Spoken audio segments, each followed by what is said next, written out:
Listo.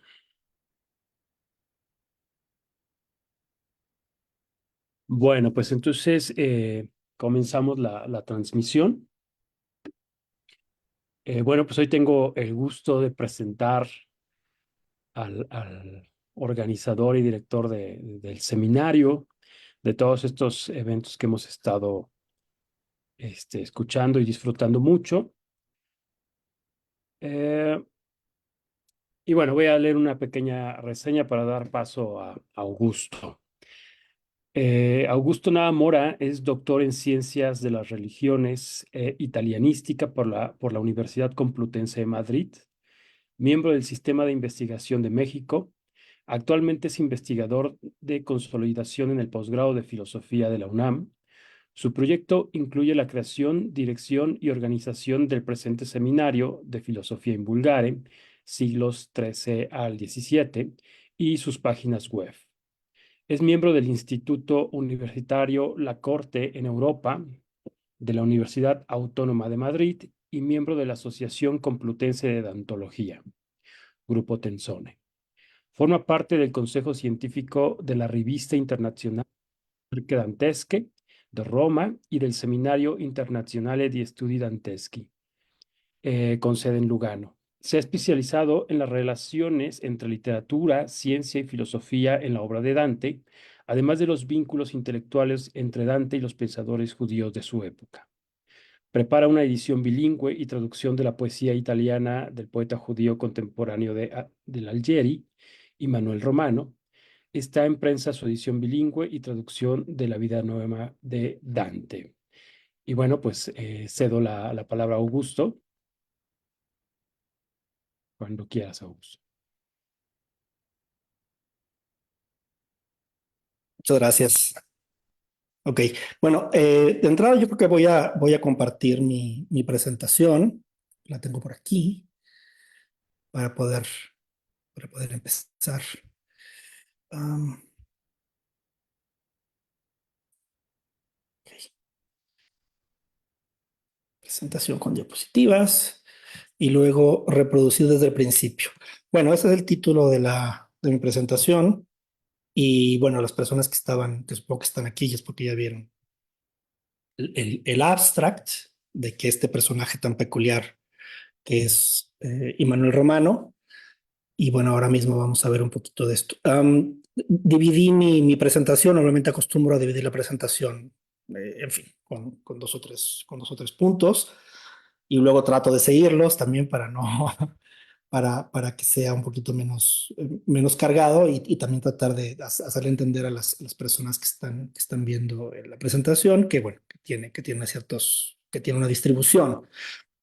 Ahora bien, la primera cosa es que no voy a profundizar demasiado, lo siento, no voy a profundizar demasiado en la biografía y en el estado de los judíos en Italia, porque ya eso mismo nos llevaría una hora o más, ¿sí? Es una situación peculiar. Lo único que puedo adelantarles es que ya desde, en fin, principios del siglo 12 y luego, bueno, principios o mediados, en fin, y luego ya a partir del siglo, ya ha entrado el siglo XIII, ya se nota en la comunidad judía, sobre todo la romana, una cierta tendencia a la laicización o digamos, un interés por asuntos más profanos, como por ejemplo la poesía escrita en lengua vulgar y también las traducciones de filosofía un poquito más,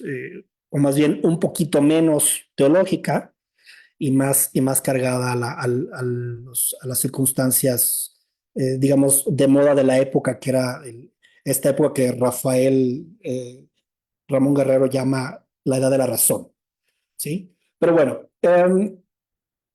es un hecho que hubo un círculo intelectual de estudiosos y místicos judíos ya para finales del siglo XIII y principios del XIV, al que pertenecía precisamente Immanuel Romano. Ya antes de este círculo, el círculo que se sabe que existía y que eran más, incluso hay gente que se ha atrevido a llamarlos tomistas, Antes de ellos ya había habido, digamos, pensadores digamos, de varios tipos, aunque, bueno, también los historiadores coinciden en que no eran pensadores demasiado originales, sobre todo si los comparamos con los pensadores que existen en la península ibérica, ¿sí? Pero de cualquier modo, había un círculo intelectual que luego también tuvo cierta influencia de la cábala, sobre todo la cábala extática de Abulafia, y que tenían ciertos objetivos de alcanzar una experiencia mística a través de una serie mm, una serie de recursos que bien podríamos llamar racionalistas o incluso averroístas, ¿sí? Pero bueno, sobre esto vamos a hablar un poquito más adelante. Una cosa peculiar de los pensadores judíos en Italia, sobre todo desde mediados del siglo XIII, son sus traducciones del Liber de Causis, que es una cosa muy peculiar. O sea, es decir, varios de ellos traducían el Liber de Causis y luego la volvían a traducir y luego lo volvían a traducir, ¿sí? Eh, Incluso había traducciones de las traducciones. O sea, una vez que se hacía una traducción de algún pensador judío, luego venía otro y hacía una nueva versión, pero basado en la versión previa. Entonces, esto ha hecho sospechar a varios estudiosos que más bien el asunto de las traducciones del Liber de Causis no se trataba solamente de un asunto divulgativo, sino un asunto de la experiencia misma de traducir y de leer, ¿sí? Que digamos era una experiencia intelectual, una experiencia también devocional incluso. Esto es una cosa también muy curioso. No vamos a profundizar mucho sobre eso porque si no, insisto, nos vamos a tardar demasiado. Pero bueno, ya había dicho que tiene una cierta influencia de la cábala, que es la versión estática de Abulafia, y también, por ejemplo, Colette Sirat, yo no soy hebraísta, entonces también se los adelanto, tampoco les voy a decir mucho sobre eso, pero Colette Sirat, en su historia de la filosofía judía, dice que el hebreo que escriben estos pensadores es un hebreo que tiene como marcas latinas del latín escolástico, ¿sí? Es un hebreo, en fin, es un hebreo peculiar, porque también hay atracciones del árabe, ¿sí? Eso también se sabe mucho, ¿no? Que el desarrollo de la lengua hebrea, sobre todo de la filosofía hebrea, se dio, digamos, en parte en el paraguas del pensamiento árabe, porque había muchos judíos que hablaban tanto árabe como esto, como hebreo. Pero bueno, en fin, en este caso era diferente, ¿no? Entonces, otra cosa peculiar es que estos judíos también tenían una admiración por los pensadores cristianos, aunque esto se dio de forma progresiva. O sea, no todos los admiraban, sino progresivamente, ya hacia el final del 13 y el 14, ya se nota que la admiración por los pensadores cristianos, incluso como decían, la manera en cómo escriben, ya se va revelando más evidente. Ahora bien, la reconstrucción histórica es muy complicada, ¿sí? Muchas veces, en fin, a un judío se le sitúa en el norte y luego en el sur, se supone que estaba trabajando para la corte de alguien, pero luego resultó que quizá no, que eso es indemostrable, en fin. Entonces, nada más, esto simplemente como una cuestión, digamos, para que lo tengan en cuenta. Ahora bien, ya pasamos directamente al asunto del uso del vulgar entre los pensadores judíos italianos, de lo cual hay bastantes testimonios. Digamos, los testimonios no son gigantescos, pero hay testimonios muy especiales, muy peculiares, que sí vale la pena repasar. Uno es este glosario filosófico hebreo italiano que se escribió un poquito antes de 1250. Y se sabe que es la fecha porque hay testimonio de que Federico II participó digamos, en las discusiones que tenían que ver con la confección de este glosario, y que era básicamente un glosario para entender la guía de perplejos de Maimónides. Y tenía el correspondiente hebreo y el correspondiente italiano, lengua vulgar, en fin. Un momentito, yo que me voy a desconectar del WhatsApp. Discúlpenme. Pero bueno, seguimos con esto. Luego está una transcripción en caracteres hebraicos, en caracteres hebreos de la Divina Comedia. Sobre esto vamos a hablar más adelante. Y luego también está esta clarificación en vulgar de las expresiones difíciles y recurrentes del Mishneh Torah de Maimónides. Y luego ya después vamos a entrar a nuestro autor, que él eh, ya escribía en hebreo, ya tuvo obra importante en italiano. Bueno, entonces, Les hablaba de este glosario. Hay una edición del glosario, que además es el número uno de esta famosa colección del léxico intelectual europeo.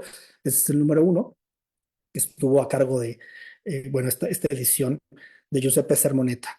Insisto que yo no soy hebraísta, yo estudié un poco de hebreo en mi doctorado y también, en fin, también por interés personal. Pero bueno, este es un ejemplo, ¿sí? Simplemente, o sea, la palabra imaginar, ¿sí? Entonces, de un lado está, digamos, la palabra en hebreo, pero además es una palabra en hebreo que está muy influenciada por el pensamiento árabe. Y luego de un lado, del otro lado, está la palabra ya en italiano, bueno, en vulgar, digamos, con los caracteres hebreos. Lo que está del lado izquierdo, que parece una casita, eso se puede leer como una M. En fin, entonces no me voy a detener demasiado. Pero una cosa muy peculiar, y eso es una cosa que, en fin, yo siento que debería de estudiarse más, sobre todo, bueno, para gente que sea hebraísta, que es una cosa muy interesante. O sea, obviamente se ha estudiado, pero esto da para mucha conversación. Yehuda Romano era un pariente de nuestro autor que vamos a tratar hoy, de Manuel Romano. No se sabe si eran primos o incluso hermanos, ¿sí? Pero bueno, más o menos todos coinciden que por lo menos en esa época el pensador más importante judío italiano, insisto, italiano, no de Europa, sino italiano, de esas fechas, era este personaje, Yehuda Romano, ¿sí? Entonces, Yehuda Romano a principios de 1330. Bueno, pues aquí algo para leer para no trabarme.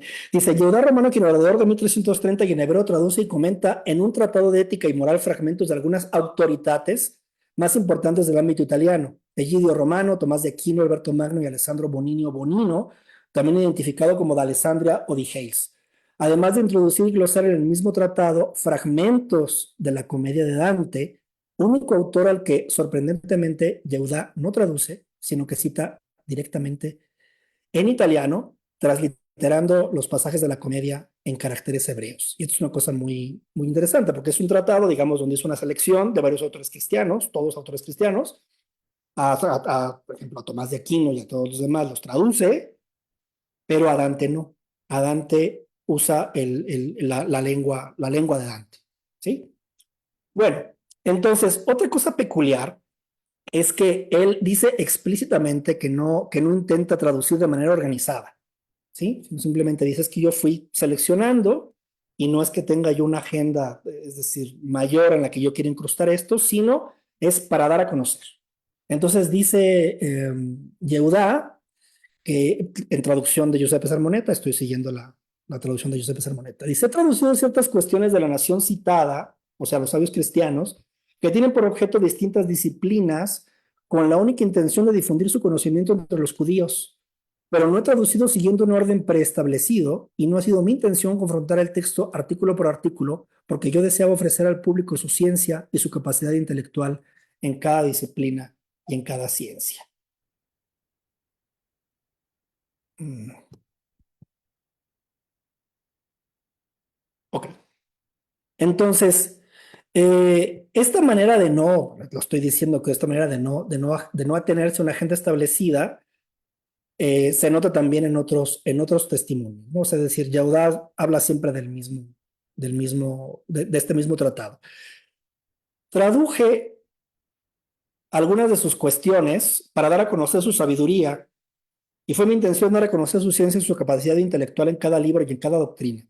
Y quizás en virtud de esta declaración, saquemos de la prisión de la necedad a los presos y de la prisión a los que habitan en las tinieblas de lo sensible. Bueno, en fin, es una cita, ¿no? Así podemos acceder al cielo inferior, allí donde está el eterno, aunque sea exaltado entre los que son exaltados. Bueno, esa es una manera de hablar de ellos. Ahora, esos fueron los fragmentos que eligió Yehuda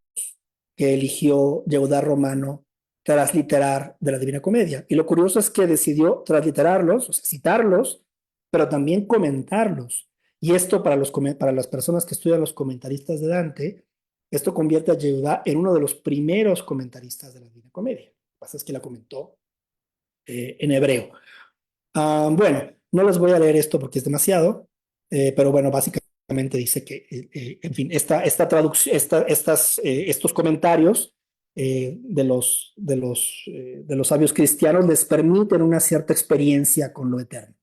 Bueno, ese es un fragmento de Purgatorio, que además es muy, muy famoso.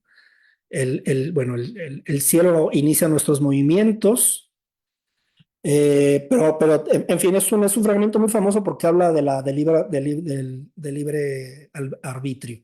Y lo que está acá es cómo están, es decir, es cómo lo presentó Yehudá, ¿sí? Transliterado. Hay variantes porque, en fin, o sea, no está citando textualmente ninguna tradición que se conozca, tiene variaciones que no son explicables, más que porque o estaba citando de memoria o se estaba teniendo a su misma koiné, ¿sí? A una koiné judía que se usaba en distintos lugares de Italia. Bueno, sobre ¿cuál es la coinía italiana que usaban los judíos? Hay varios estudios, este es uno, pero hay más. Lo cito además porque yo tengo el gusto de estar en contacto con esta investigadora, que es una investigadora eh, italiana, también romana e israelí, que de hecho ahora mismo está viviendo allá. Bueno, y otra cosa también peculiar de por qué me gusta citar este fragmento que dice esto: una luz para el bien o el mal, voy a leerlo en español, una luz para el bien o el mal os dieron, y libre voluntad, que si ella pierde en el primer combate contra el cielo, si bien se nutre, siempre vence. Sí, o sea, la influencia de tu nacimiento, de los astros, del cielo, determina hasta cierto punto, pero con tu voluntad puedes digamos, llegar al bien. Y como saben, por lo menos los estudiantes de la UNAM, este fragmento está a la entrada de la Facultad de Filosofía y Letras de la UNAM. Bueno, entonces, eh, esto es una cosa, ya digo, peculiar, que traduce a varias autoridades, Yehuda Romano, excepto a Dante, que cita directamente en vulgar, y una posible explicación es que no quiere usar el latín porque es la lengua de los extranjeros. Esta es una posible explicación, no es la única, pero es una posible explicación, ¿sí? Bueno, bueno, y ya habíamos dicho que este hebreo es un hebreo escolástico y aún así es peculiar porque es un hebreo, digamos, que tiene influencias obvias del latín, pero no quieren citar en latín. Entonces vamos a volver sobre esto al final. Ahora bien, la biografía de Immanuel Romano es problemática, probablemente esas sean las fechas, no se tiene muy bien, tengan en cuenta que Dante nace en 1265, entonces son muy, muy contemporáneos. Y bueno, hay varios biógrafos, están estos, está Casuto es uno de los primeros, casi siempre las referencias, es ineludible cada que se habla de la biografía de Immanuel Romano, citar a Humberto Casuto. Pero bueno, sí les leo esto porque es una buena síntesis. Immanuel Romano es conocido por haber escrito un pequeño opúsculo, escrito en hebreo, en el que abordó en un viaje al más allá un sistema de castigos y premios bastante afín al viaje dantesco. Hablamos de la última y más conocida de sus Mahbarot, o dicho en árabe, Makamas, conocidas como Mahbarot Immanuel o Makamas de Immanuel, cantos o narraciones de Immanuel.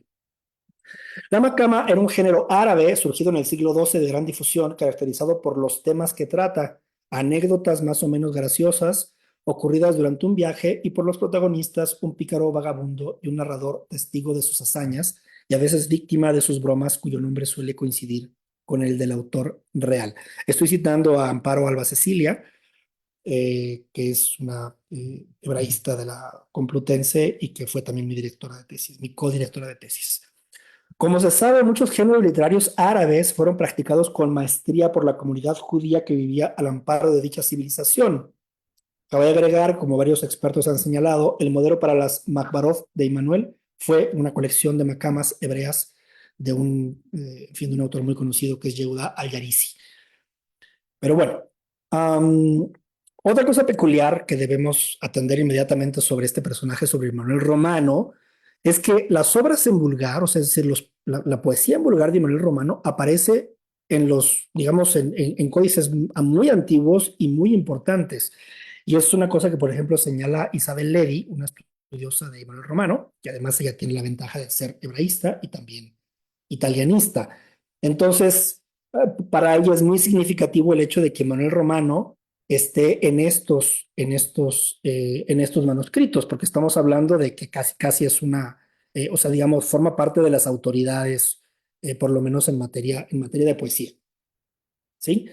Bueno, esta es una página también de esta misma estudiosa, de Isabel Levy, que está en la Digital Dante de la Columbia University, si lo pueden o lo quieren consultar, basta con poner Digital Dante y hay varias opciones y está incluso traducido también la obra de Manuel Román. Bueno, ahora vamos a pasar a una cuestión que es el prestigio de Dante porque este personaje, Immanuel Romano, se le ha vinculado mucho a Dante por varias razones, que ahora vamos a entrar en eso, e incluso se llegó a creer que podían haberse conocido. Esto, por supuesto, es indemostrable y se tiende a pensar que más bien no es así, pero el prestigio de Dante, digamos, tiene tal impacto que uno no puede dejar, digamos, de fantasear o de por lo menos eh, entender que este prestigio llegó también a la manera en cómo se leía a Emmanuel Romano en esa época. Entonces, bueno, nada más para que vean la época en la que Dante estaba exiliado, simplemente para recordárselos y que en ese tiempo escribe estas obras muy conocidas, ¿sí? Y bueno, y obviamente la Divina Comedia, ¿no? Que también cuando lo empezó también es una cosa que los expertos no se ponen de acuerdo. Ahora otra cosa, a la muerte de Dante, ya muchos autores entienden que Dante es una autoridad, ¿sí? Y ya lo llaman, bueno, teólogo, filósofo y poeta. Hay muchos testimonios de que Dante era un autor muy, muy respetado. Bueno, am, ahora bien, les voy a presentar aquí dos sonetos que se escribieron entre Bosone Novello da Gubbio y Manuelo Giudeo. Hay dos bosones da Gubbio, que uno es padre e hijo, y se tiende a creer que quien tuvo este contacto con Manuelo Giudeo es el hijo. Bueno, y bueno, aquí yo estoy hablando de dónde viene la fuente. Esto es el soneto. Si, déjenme ver qué tanto tiempo tenemos. Bueno, voy a intentar leerlo o más bien lo voy a leer en italiano y si luego más adelante veo que no tengo tiempo, entonces simplemente lo voy a leer en español. Esta es mi traducción, que es la traducción de una edición que estoy preparando de la poesía de Manuel Romano, que no tiene una producción muy, muy grande, pero en fin, es muy interesante. Dice, due lumi son di nuovo spenti al mondo in cui virtù e bellezza si vedea. Piange la mente mia che già ridea di quel che di saper toccava il fondo. Pianga la tua del bel viso giocondo di cui tua lingua tanto ben dicea. O me dolente che pianger devea ogni uomo che sta dentro questo tondo. E pianga dunque Manuel Giudeo e prima pianga il suo proprio danno. Poi piange il mal di questo mondo reo, che sotto il sol non fu mai peggioranno, ma mi conforta chi credo che Deo Dante abbia posto in glorioso scanno. Esa es mi traducción. Dos luces se apagaron hoy del mundo que mostraban virtud, también belleza. Mi mente llora y antes se alegraba por quien tocaba el fondo del saber. Llore tu mente de beata vista de quien tu lengua tanto bien hablaba. Ay de mí, que debiera verter llanto todo aquel que esté dentro de esta esfera. Y esta esfera es el planeta. Dejen que llore pues Manuel Judío, y déjenlo llorar su propia pérdida, y llore el mal que al mundo ha condenado. Que bajo el sol no hubo antes un peor año, mas me consuela el credo de que Dios, en glorioso sitial, ha puesto a Dante. En fin, hay discusión sobre si estas dos luces son dos personas que se le murieron a Manuel Judío, Y otra lectura son los dos ojos de una sola persona, ¿sí? Que es probablemente Dante. Pero sobre esto tampoco me voy a pronunciar porque es una discusión en fin, que no tiene, por ahora no tiene final. Y entonces esta es la respuesta. Io che trassi le lacrime del fondo dell'abisso del cor che in su l'invea, piango che il fuoco del duol m'ardea, se non fosser le lacrime in che abbondo. Che la lor piova morta lo profondo ardor che del mio mal for mi traea, per non morir, per tener altra vea, al percotere sto forte non affondo. E ben può pianger cristiano giudeo, e ciaschedun sedere in tristo scanno. Pianto perpetual m'è fatto reo. Perché io mi accorgo che quel fu il malanno, sconfortormi ben, chi veggio che deo, per invidia del ben, fece quel danno. Estoy llorando yo, que del lloroso corazón abismal el llanto extraje, que las llamas del duelo quemarían de no estar sumergido en estas lágrimas. Ya que su lluvia apaga el hondo fuego que me enfermaba a causa de este mal, por otra vía intentar, por no morir, ante el golpe estoy fuerte y no me hundo. E igual pueden llorar judío cristiano y cada uno sentarse en sitial triste. Me causa esta desgracia llanto eterno. Porque este fue el mal año, ahora lo acepto, y desolado estoy al ver que Dios, por envidiar el bien, lo ha destruido. Bueno, muchos autores han notado que a pesar de que es una respuesta al soneto anterior, y eso se nota por las rimas, y Manuel Romano no menciona a Dante, perdón. Entonces es una cosa que ha llamado la atención a varias personas y bueno, de ahí que muchos piensen que quizá este soneto no es tan necesariamente dirigido a Dante, pero bueno, solamente les muestro una página de cómo va mi edición con las notas a pie de página, simplemente para darlo a conocer. Eh, quisiera hacerles notar que sobre todo la primera, la última, el último verso causa un poco de estupor, esto de, pero envidiar el bien lo ha destruido, es decir, Dios envidia el bien y destruye ese bien, o sea, en el sentido de, bueno, hace ese daño porque lo que hace es morir a esa persona por envidia del bien. En fin, entonces esta envidia del bien, en fin, se ha pensado que es una manera, digamos, de no, eh, um, en fin, de no estar, digamos, dentro de la ortodoxia, pero la realidad es que en otros, perdón, en otros poemas, esta versión aparece. Por ejemplo, este es un ejemplo muy conocido de Dante. Lo voy a leer en español para no perder mucho tiempo. En divino intelecto un ángel clama y dice, Sir, presénciase en el mundo un milagro en el acto que proviene de un alma que aquí incluso resplandece. El cielo a su Señor la solicita, pues su solo defecto es no tenerla y esa gracia la pide cada santo. ¿Sí? Es decir, están en el cielo viendo que hay un ser humano, que es un ser humano, digamos, que tiene cualidades excepcionales, angelicales, y lo piden, entonces el cielo lo pide, ¿sí? Entonces, una idea, digamos, es una idea análoga. Disculpen. Entonces, bueno, como decía, hay una cuestión sobre si Immanuel habla verdaderamente de Dante. Eso se le pregunta, por ejemplo, a Alberto Casadei en este libro, que no es, pues, en fin, tiene un poquito menos de 10 años. Pero bueno, es obvio que es una respuesta al soneto. Estoy presentando los dos sonetos uno frente al otro y estoy presentando que las rimas coinciden.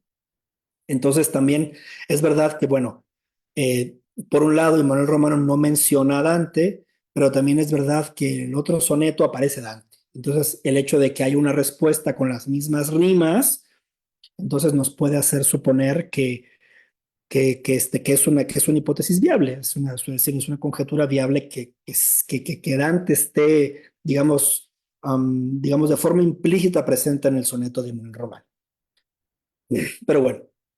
Y bueno, además hay un diálogo importantísimo, no sé si se vean las líneas, pero bueno, o sea, es decir, el llanto y luego la mención al Scano, ¿sí? Bueno, Scano aparece aquí al final, en el verso de Bosone de la izquierda, y en el poema de Bosone de la izquierda, y en el otro, en el verso 10 de Immanuel, también aparece la palabra Scano. Yo traduje por sitial. Pero bueno, el caso es que Bosone da Gubbio al final pone esto, glorioso Scano, y bueno, muchos han notado que este glorioso Scano, este glorioso Scano aparece en el paraíso, ¿sí? En el paraíso de Dante. En el segundo terceto dice, e come quinci il glorioso Scano, della donna del cielo, e gli altri scani, di sotto lui con tanta cernafano. Bueno, en fin, se habla del trono de María en el Empirio. Pero también Casadei, que es a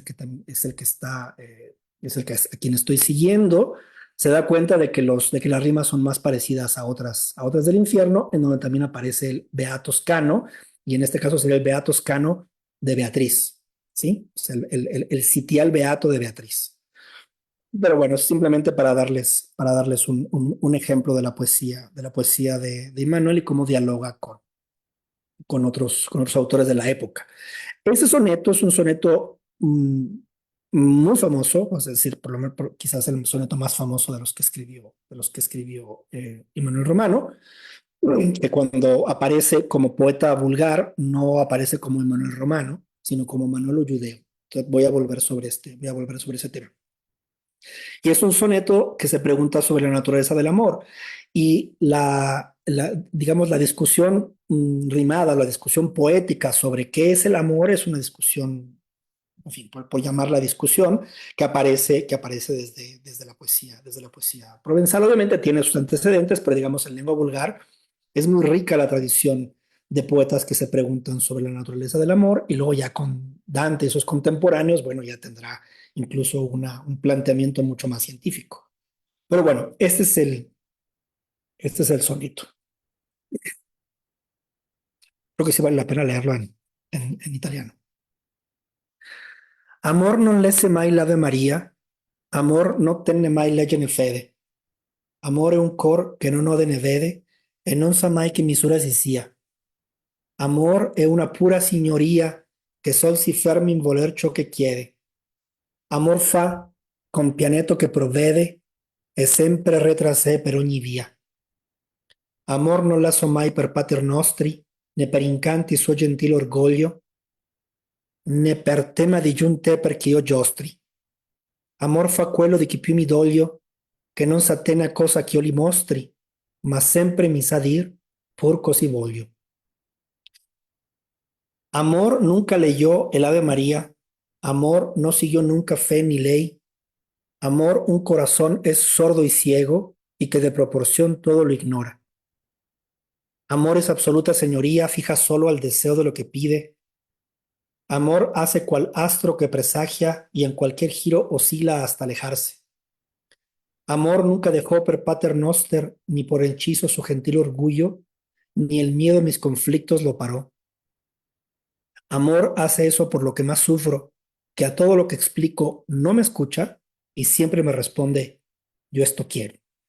En fin, bueno, es una versión, digamos, jocosa de una idea más elaborada, que es una idea previa que, como digo, los analizaron o profundizaron mucho la generación de Dante, de que el enamorado cuando se enferma de amor, entonces no puede dejar de someterse a su, a su dominio, pero también al hecho de que amor está creado a imagen de un señor feudal. Hay dos o tres cosas que nos pueden indicar que es un soneto burlesco: la versión al Pater Noster, al Ave María, se ha mezclado con otras cuestiones, como por ejemplo lo del astro que es como un astro que determina, digamos, el comportamiento de alguien, pero luego caprichosamente se mueve hacia otra parte. Bueno, entonces decía yo que este es un tópico, el tópico de qué es el amor, y esto aparece en el famoso tratado sobre el amor de Andrés el Capellán, y hay varios diálogos poéticos, bueno, que se llaman tenzones, se llama el diálogo poético, tenzoni en plural sobre la naturaleza del amor. Uno famoso es este, el que tuvieron Guido de Orlandi y Cavalcanti, pero en fin, pero hay más. Hay alguna conjetura, pero hasta la fecha no se tiene, no se tiene constatación de eso, que quizá este soneto haya formado parte de una tenzone en el que el otro soneto de otro autor se perdió. Pero es una conjetura nada más. Bueno, y hay otras personas que creen, aunque es una hipótesis, es una conjetura muy débil, pero la menciono por si acaso se la encuentran por ahí, que es una parodia de un pasaje del infierno famosísimo, que dice esto, ¿no? Amor que al cor gentil ratos aprende, amor que no la ama a tomar perdona, amor conduce no ya a una muerte, ¿sí? O sea, las palabras de Francesca. Bueno, bueno, entonces pasemos a este otro poema, que es un poema largo, bueno, un poema un poco más largo, un poema extendido de Manuel Romano que se llama Bisbidis, que es como bisbiseo, que es un poema dedicado a la corte de Can Grande de la Scala. Y es un poema muy interesante, pero también muy complicado de describir y se ha hablado mucho sobre él, pero siempre surge alguna versión nueva que intenta interpretar este poema y sobre todo sus fuentes, que eh, son un poco misteriosas. Bueno, es un poema que es muy rítmico y que aquí no se anota mucho, pero también tiene muchas onomatopeyas. Pero bueno, podemos leerlo. Del mondo cercato per lungo e per lato, bueno, en fin, igual es un poco cantado, con un caro mercato per terra e per mare, veduto Soria, infin Erminia, e di Romania gran parte mi pare, veduto il soldano per monte e per piano, e sì del gran cano, poriano vellare. Di quel caggio inteso, veduto e compreso, mi sono ora acceso a volerlo contare, che pur la corona ne porta Verona, per quel che si suona del dire e del fare, destriere corsiere, masnade bandiere, corace lamiere, vedrai rimutare. Del mundo he buscado, esa es mi traducción, del mundo he buscado por largo y por margen, con gasto excesivo por tierra y por mar. A Siria yo he visto, esto es Siria, ¿eh?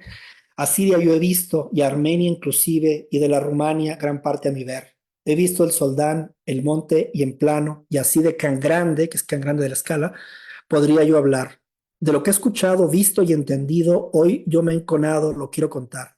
El reinado solo lo ostenta Verona, ese es su renombre de Siria ser, caballos, corsarios, corceles, banderas, corazas y armas, verás recambiar. Bueno, es una descripción de la corte de Can Grande de la Escala. Hay dudas sobre la descripción, en el sentido de que si realmente esté describiendo algo que pueda verificarse históricamente, e incluso se tienen dudas sobre su presencia en la corte de Can Grande de la Escala. Podría haber estado ahí, ciertamente, y de ahí también que los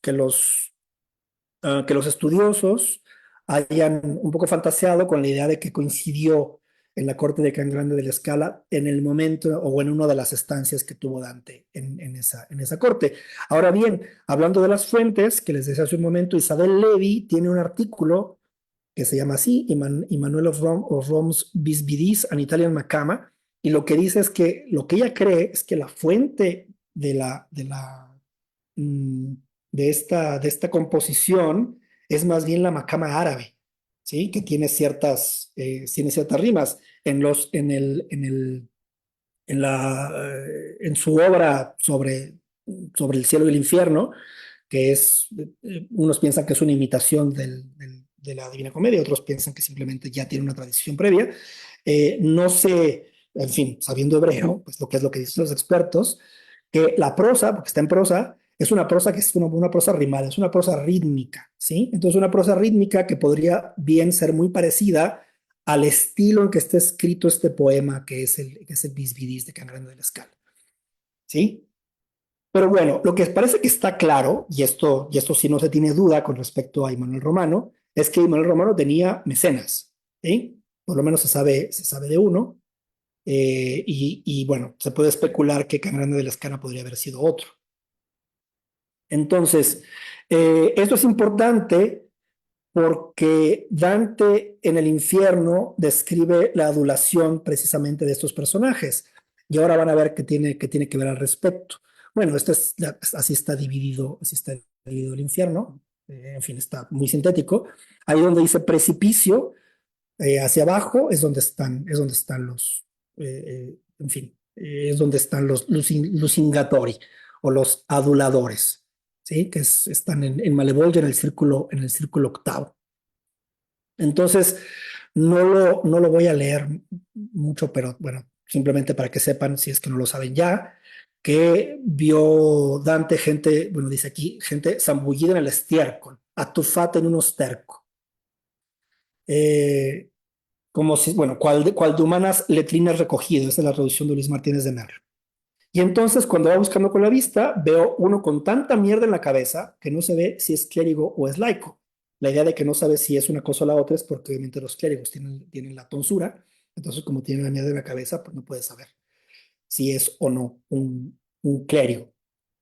En fin, entonces, digamos que lo que está diciendo antes, que laicos o clérigos, ambos producen obra para mayor mérito de sus mecenas, y esto le pasó incluso en la historia de esa vida, pues, o sea, en fin, no se trata de uno solo, pero pues obviamente el ejemplo inmediato que uno le viene a la cabeza es Tomás de Aquino.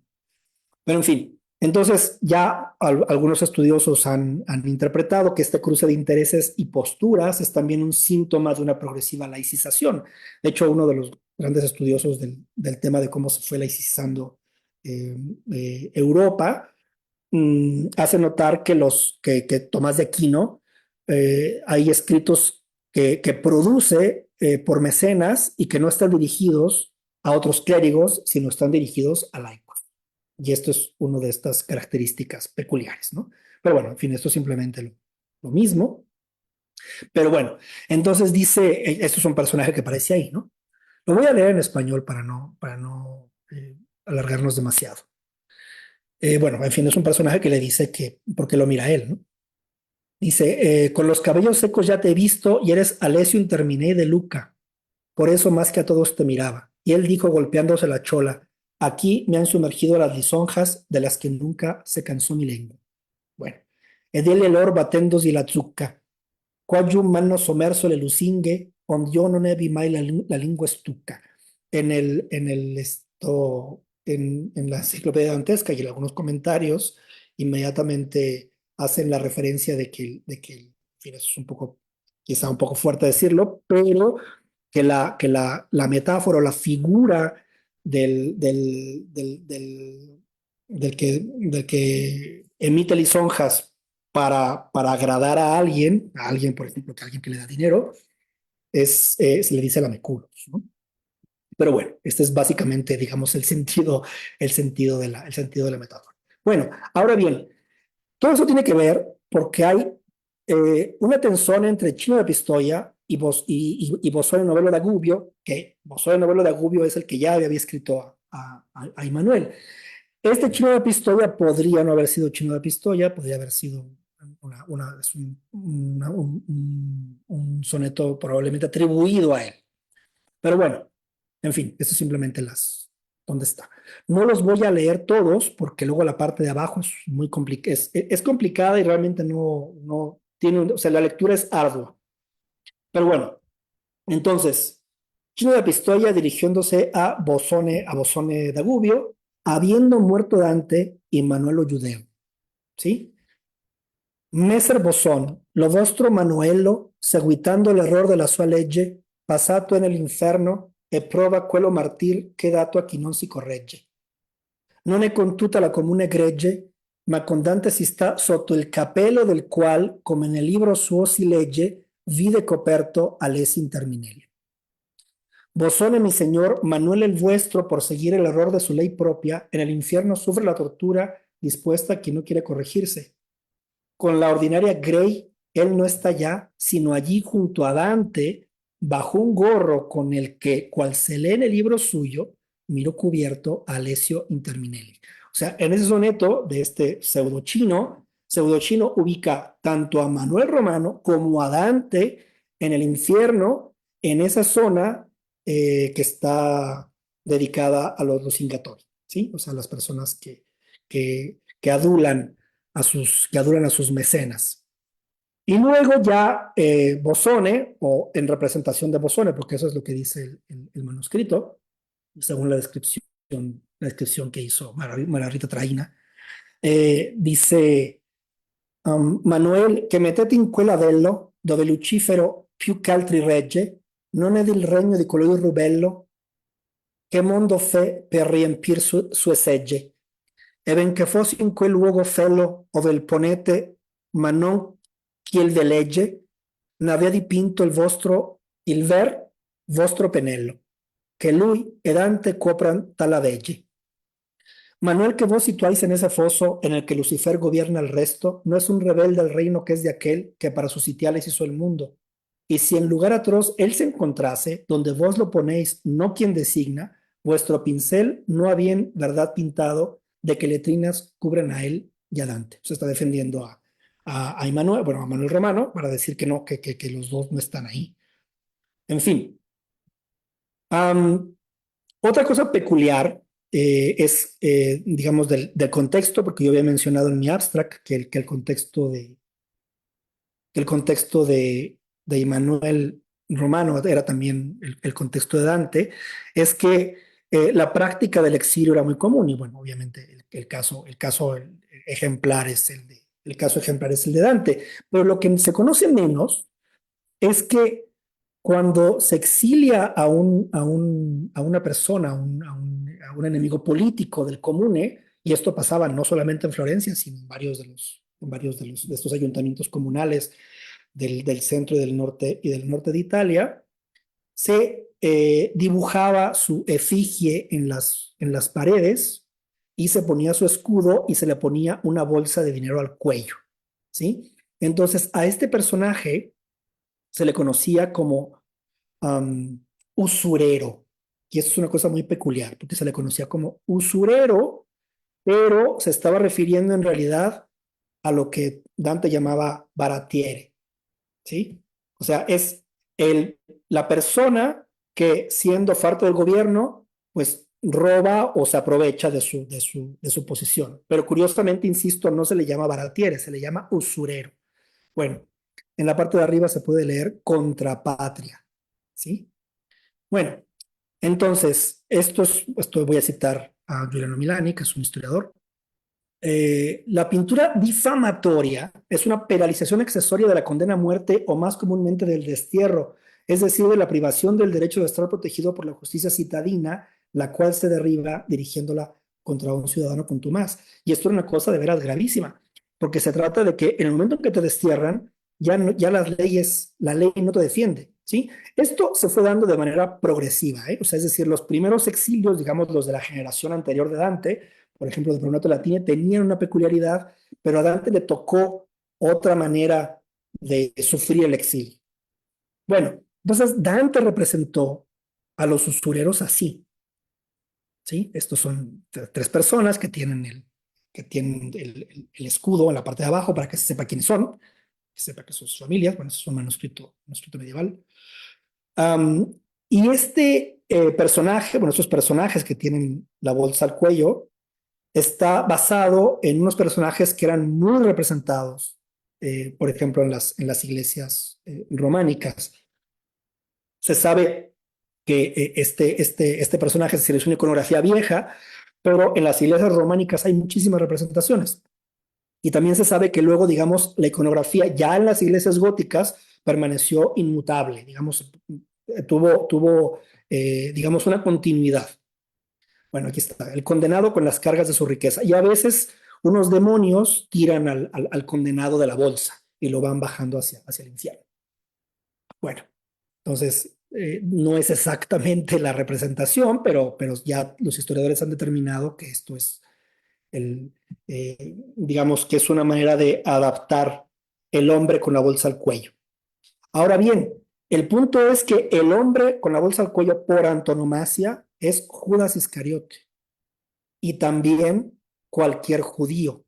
Y eso es una cosa que también documentó Giuliano Milani en varios estudios. Entonces, implícitamente, aunque no se diga, cuando se ve a un usurero o a una persona que se la representa con la bolsa al cuello, se entiende que es se entiende que es un judío. Ahora bien, um, hay una relación semántica muy fuerte, y eso también lo determinó Giuliano Milani, entre estas representaciones y la manera en cómo expulsaban a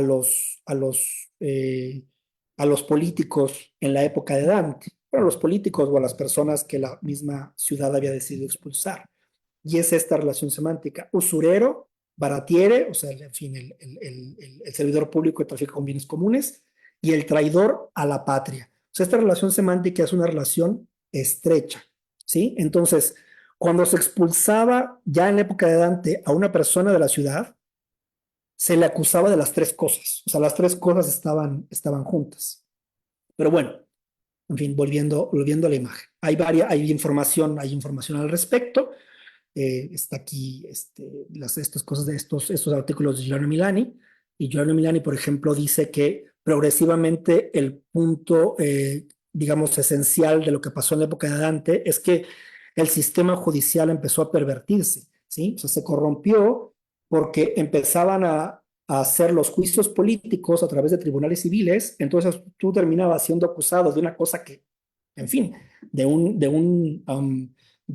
delito como el delito de haberte robado dinero de las arcas públicas, cuando en realidad de lo que te estaban acusando era de traidor a la patria. Entonces se mezclaban las faltas.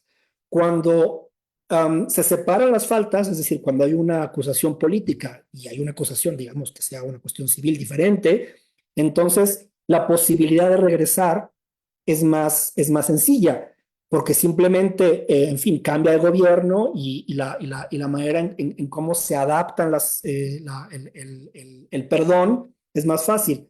Pero cuando a alguien se le acusa por traidor, pero además se le acusa de usurero y baratiere, bueno, de baratiere, entonces ya se pervertió el sistema judicial. Bueno, entonces Milani los llama condenas ambiguas. Vamos un poco sobre la obra. Y es donde se usan los tribunales civiles para las persecuciones políticas, y Enrico VII de Luxemburgo intentó hacer una constitución para abolir todas las sentencias de esa época porque se daba cuenta de que no tenían, de que era muy difícil distinguir las sentencias legítimas de las ilegítimas. Bueno, pongo aquí, Dante de hecho se convierte en instrumento de esos recursos que afectarían a Cavalcanti y a él mismo, y lo condenarían a un exilio sin poder borrar sus delitos. En la opinión del emperador, esto es una cita de Milani, al superponerse los juicios políticos y los delictivos, no había manera de distinguir las sentencias legítimas de las ilegítimas, pero no lograría Enrique VII su cometido porque lo alcanzaría la muerte de forma imprevista en agosto de 1313. La anulación unilateral de las sentencias, como apunta Milani, habría dado la libertad a Dante. Bueno, entonces aquí están los personajes. En fin, ya no voy a meter en esto, si quieren luego volvemos al punto, pero el contexto político, así descrito de forma muy general, es este. Hay una crisis de confianza y hay traiciones y cambios de bandos permanentes. Y aquí es donde aparece Manuel Judío, o sea, Manuel Judío, el personaje de Manuel Judío creado por Manuel Romano en su poesía. Hay un estudio, bueno, hay un artículo importante que es de Fabián Alfi, donde él intenta decir, bueno, es decir, está intentando demostrar que Manuel Romano lo que hace es construir un personaje basado precisamente en ese contexto de cambios de bando y de traiciones. Como ya no tenemos mucho tiempo, los voy a leer en español y luego unos 5 minutos más y luego ya concluyo. Bueno, entonces dice Manuel Romano. Bueno, Manuel Judeo dice, ni yo a mí me conozco que se sepa que yo soy gibelino propiamente, un Colonna, un Orsini soy en Roma, y a la honra de cualquiera estoy feliz. Y que ganen los güelfos en Toscana. En Roma igual soy que Chapetino. Bueno, en fin, otro, de la otra facción. Judío malvado soy, mas no soy moro, y no oriento la proa hacia los cristianos. Pero anhelo observar alguna franja de la suma de credos religiosos, el beber y el comer cristianamente, y como el buen Moisés, el poco ayuno, y de Mahoma precioso la lujuria, que ninguna fe tengo bajo el cinto. Bueno, en fin, aquí están las dos familias. Yo ya no tengo mucho tiempo. Bueno, otro soneto. Si San Pedro y San Pablo por un lado, Moisés y Aarón también de la otra parte, Mahoma y Tribicán igual desearan que a ellos mi voluntad rindiese entera, si aparte cada cual me lo pidiese, creerle alguno duro me sería, mas podría decir quién más me place, que vive el vencedor, estoy con él. Ni güelfo o gibelino, blanco o negro, quien prefiera un color que se lo ponga. Yo agrediré de atrás quedando libre y que traición mi amiga siga fuerte, que nunca me es difícil dar un giro y estar con el que vence hasta morir. Yo he pensado, antes de ya de concluir, que quizá este personaje, o sea, la creación de este personaje en un contexto de traiciones era, digamos, perfecto como una lectura en donde los mismos políticos de la época, los cristianos obviamente, se proyectaban, ¿no? O sea, proyectaban su sentimiento de traición o el sentimiento que le producía ese contexto a través de este personaje. Bueno, voy a hablar un poco sobre la lengua vulgar, pero ya no hay mucho tiempo. Lo único que les quiero decir es que Dante no concebía que que el italiano, bueno, que el vulgar italiano, o que los vulgares, incluso otros vulgares, descendiesen del latín. Y es una cosa muy peculiar. O sea, él no entendía que el latín había evolucionado y luego se había convertido en vulgar. No, él pensaba, y bueno, y otros lo pensaban también, digamos, era una cosa de época, que en la antigua Roma había la lengua vulgar y la lengua culta. Lengua culta, la lengua un poco artificial, que según Dante llamaban gramática, aunque eso no es verdad, es una cuestión que Dante, digamos, teorizó, pero no es cierto que le llamaban así, le llamaban le llamaban con otras palabras, pero bueno, Dante lo que quería hacer entender, y esto lo entendía, en fin, otros autores de su época, como Egidio Romano, que el latín es una lengua creada artificialmente, que pueden entender muchos y que es inmutable, y por el lado está la lengua vulgar, que es una lengua, en fin, que se adquiere con la crianza, eh, y que es diferente, digamos, de la otra. Pero el punto es que, dice Dante, que en el momento en que los poetas en la antigua Roma tienen a su disposición las dos lenguas, no se deciden a escribir en vulgar, sino solamente en latín. Y esto cambia, dice él, 100 o 150 años antes del presente tiempo, que es precisamente con los poetas provenzales. Esto era un comercial, porque aquí es una parte de la traducción que yo hice de la Vida Nueva, que está ya en prensa. Bueno, este es el ejemplar de prueba, ahora lo estoy revisando, y así se ve mi ejemplar de la Vida Nueva.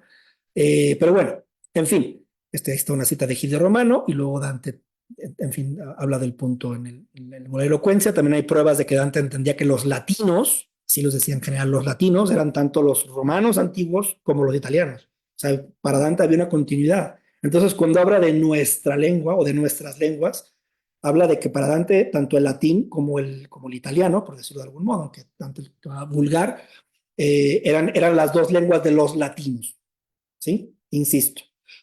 Pero bueno, en fin, hay un artículo buenísimo que es de Mirko Taboni, que se llama Así que cosa eran il vulgare e il latino perdante, eran el latino y el vulgare perdante. Y ya nada más para finalizar, creo que no me voy a pasar, que no me voy a pasar demasiado. Ya dije al principio que Dante se convierte en una autoridad filosófica, ¿sí? Es un autor que se cita, incluso el ejemplo más claro es cómo un judío se decide a elegir una serie de fragmentos de los sabios cristianos y cita a Dante también.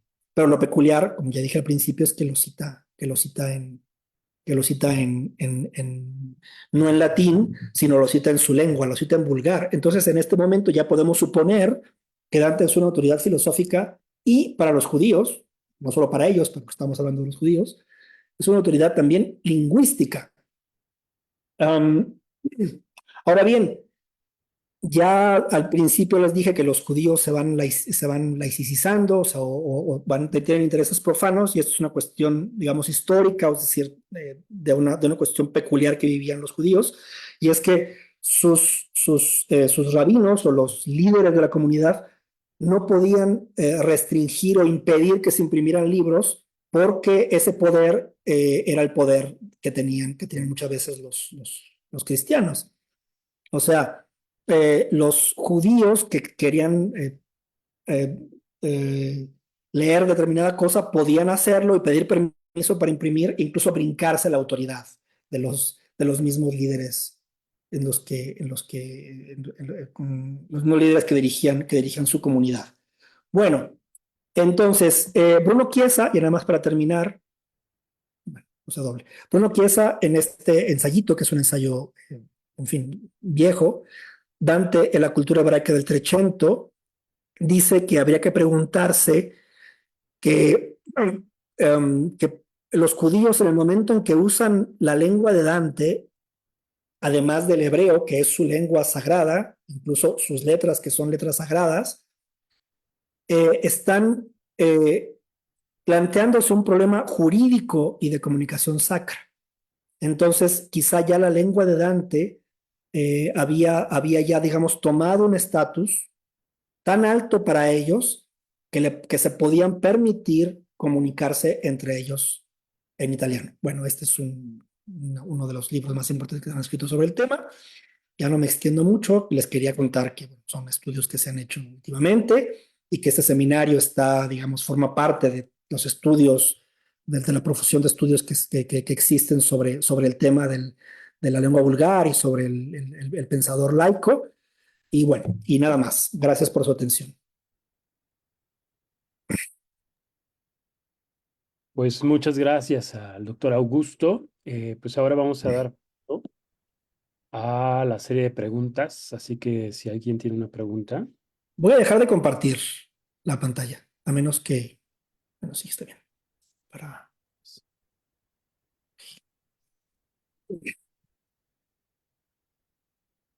Ah, Luis.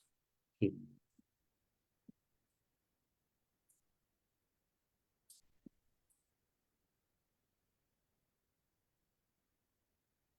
Sí, adelante, Luis, por favor.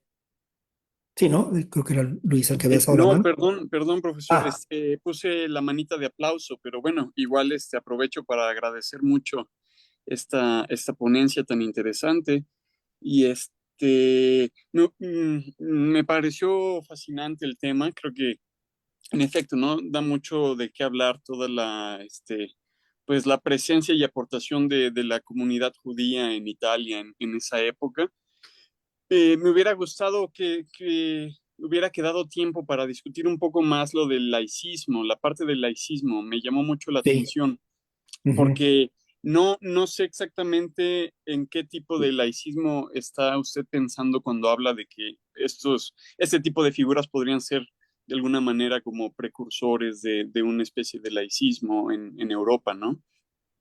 Sí, más bien, Eh, digamos, del pensador humanista. Eso sería como la previa. La idea de laicismo, que es, en fin, son conceptos mm, no históricos, sino conceptos creados ad hoc Ujú, para describir esto.